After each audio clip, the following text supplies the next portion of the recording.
Hi friends, welcome to Haritha home style. இன்றைக்கி நம்ம ஒரு லஞ்ச் மெனு தாங்க பார்க்க போகிறோம்.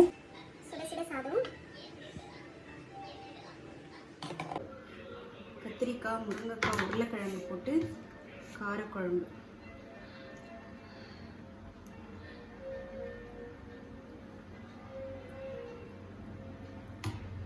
மேட்சிங்காக கேரட் பொரியல்.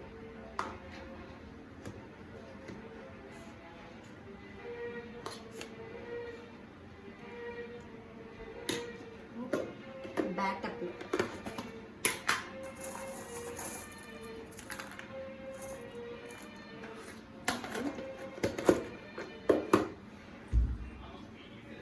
சீசனுக்கு ஏற்ற மாதிரி மாம்பழம். இந்த லஞ்ச் மெனு உங்களுக்கு பிடிச்சிருக்குன்னு நான் நம்புகிறேங்க. ஹரிதா ஹோம் ஸ்டைலை லைக் பண்ணுங்கள், ஷேர் பண்ணுங்கள், சப்ஸ்கிரைப் பண்ணுங்கள். Thank you friends.